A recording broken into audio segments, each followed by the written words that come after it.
Pepsi ने इस देश में क्यों करवाए थे दंगे? ट्रेन में सफर करते वक्त अगर गलती से कर दिया ये काम तो तगड़ा भुगतान होगा अंजाम। और इतिहास का वो नेता जिसने 35,000 महिलाओं से बुझाई अपनी आस। नाम सुनकर आपकी जमीन हिल जाएगी। और एक साल में कितना पैसा कमाता है ताज होटल? आज के वीडियो में हम आपको बताएंगे और भी कई इंटरेस्टिंग फैक्ट्स जिन्हें जानकर लाइक किए बिना आप नहीं रह सकेंगे। तो let's start. Fact number 9, Pepsi अपने प्रोडक्ट की सेल को बढ़ाने के लिए डिफरेंट टाइप के एड कंपनी चलाती है। लेकिन क्या आप जानते हैं कि हर घूंट में स्वैग बेचने वाली इस कंपनी के इस कैंपेन ने देश में दंगे तक करवाए हैं। बात है 1992 की, जब फिलीपींस में कोका कोला की सेल बढ़ रही थी और पेप्सी मार्केट से बाहर होती जा रही थी। तब पेप्सी अपने सेल को बढ़ाने के लिए एक एड कैंपेन शुरू करती है जिसका नाम रखा पेप्सी नंबर फीवर, जिसमें कंपनी हर बोतल के ढक्कन पर कुछ नंबर लिख के देती है जिसमें ढेर सारे इनाम थे और साथ ही एक लकी नंबर 349 भी दिया जिस पर $40,000 का इनाम था। फिर क्या था, लोगों ने प्राइस के लालच में पेप्सी की छप्पर फाड़ कमाई करवाई।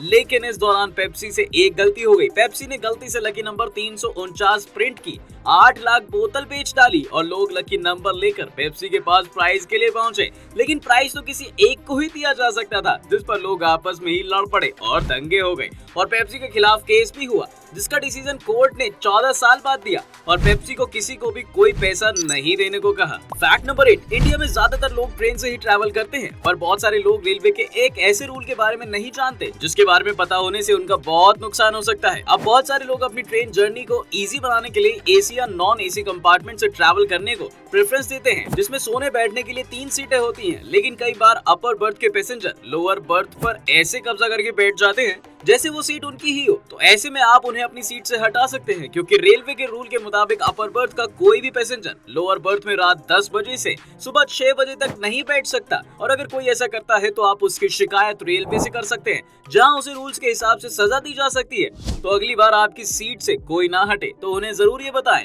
और कहे कि भैया ये आराम का मामला है। फैक्ट नंबर 7, कभी पेट्रोल पंप पे पेट्रोल डालते वक्त आपके दिमाग में ये ख्याल आया है कि पेट्रोल पंप का मालिक 1 लीटर पेट्रोल से कितना पैसा कमाता है? अगर नहीं तो सुनिए, अब पेट्रोल कोई ऐसी चीज तो है नहीं कि जमीन से निकला और गाड़ी में डाल दिया, क्योंकि अगर ऐसा करने की सोचते भी तो आपकी गाड़ी को भगवान ही बचाए। दरअसल जब पेट्रोल जमीन से निकलता है तो वो कच्चा होता है, जिसे इंडिया इंटरनेशनल मार्केट से करीब 50 रुपए लीटर के हिसाब से खरीदता है, जिसे ऑयल रिफाइनरी में प्रोसेस करके गाड़ियों में डालने लायक बनाया जाता है। और ये प्रोसेस काफी एक्सपेंसिव भी होता है, जिसमें 1 लीटर तेल को साफ करने का खर्च 25 से 27 रुपए आता है। और फिर इसमें गवर्नमेंट टैक्स भी लगाती है और पेट्रोल पंप के मालिक को 3% कमीशन भी मिलता है। और वो 1 लीटर पेट्रोल पर 2.5 रुपए से 3 रुपए का मुनाफा कमाता है। फैक्ट नंबर 6, लोग अक्सर गुस्से में आकर कुछ ऐसा कर जाते हैं जिससे उनका ही नुकसान होता है। ऐसा ही कुछ अमेरिका में रहने वाले एक शख्स के साथ हुआ। ये शख्स किसी की बात से इतना गुस्सा हुआ कि उस डॉम में केला लपेट कर खा लिया, जिससे उसकी तबीयत बहुत ज्यादा खराब हो गई और उसका पानी पीना भी मुश्किल हो गया।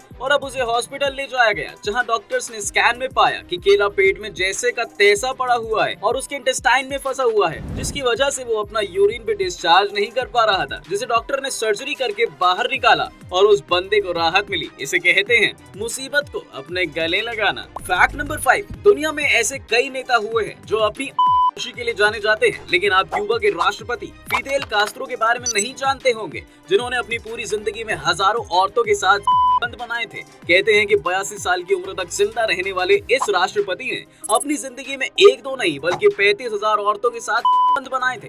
कास्त्रो के इस राज का खुलासा उनकी लाइफ पर बनी एक डॉक्यूमेंट्री में किया था। कास्त्रो के बारे में सबसे हैरान करने वाली बात तो ये है कि उन्हें अमेरिका ने 638 बार मारने की कोशिश भी की थी, जिसमें उनकी गर्लफ्रेंड भी शामिल थी, लेकिन वो हर बार बच जाते थे। फैक्ट नंबर 4, क्या आपको पता है कि दुनिया में एक ऐसा स्टॉक मार्केट है जिसे डाकू चलाते हैं? अफ्रीका देश सोमालिया के हरारडेयर में चलने वाले इस स्टॉक मार्केट को समुद्री डाकू चलाते हैं। गरीबी, भूखमरी और बेरोजगारी से जूझ रहे यहाँ के लोग समुद्र में लूटपाट करते हैं और हथियारों, तेल और राशन के लिए यहाँ आते हैं, जहाँ उन्हें उनके लायक इन्वेस्टर मिल जाता है, जिससे ये पैसा और हथियार लेकर समुद्र में रॉबरी करते हैं और प्रॉफिट को इन्वेस्टर के साथ बांटते हैं। एक औरत ने एक बार एक गैंग को RPG-7 दिया था, जिसके बदले में उसे 60 लाख रुपए मिले थे। अब आप पता करो, कहीं इस स्टॉक मार्केट का बॉस कैप्टन जैक स्पैरो तो नहीं। फैक्ट नंबर 3, रेड कारपेट पर जब बॉलीवुड एक्टर एक्ट्रेस अपने फैशनेबल ड्रेस पहनकर वॉक करते हैं तो फैंस इन सेलेब्स की एक झलक देखने के लिए कुछ भी कर जाने को तैयार रहते हैं। पर क्या आप जानते हैं,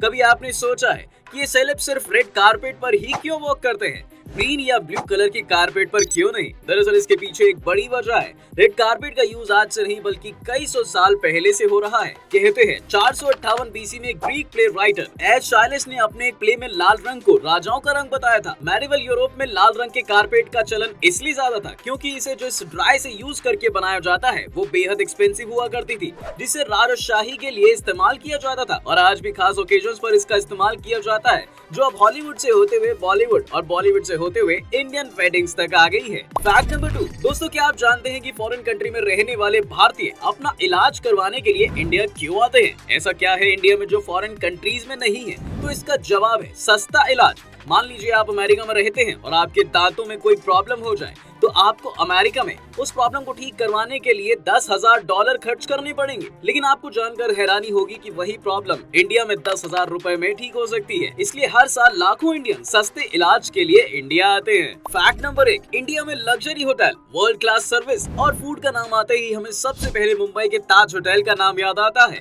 पर एक बात जो आपको नहीं पता होगी वो ये है कि ताज में काम करने वाले एक वेटर को महीने में 1.5 लाख रुपए सैलरी मिलती है। यहाँ तक कि यहाँ खाना बनाने वाले शेफ को 25,000 से लेकर 11 लाख रुपए तक दिए जाते हैं और होटल में आपका वेलकम करने वाले दरबान को हर महीने 50,000 से लेकर 1 लाख रुपए तक की सैलरी दी जाती है। और आपको जानकर हैरानी होगी कि ताज एक साल में करीब 4,000 करोड़ रुपए तक रेवेन्यू जनरेट करता है, जिससे ये अपने एम्प्लॉय की सैलरी के साथ साथ होटल के डेकोरेशन से लेकर हॉस्पिटैलिटी पर भी खर्च करता है।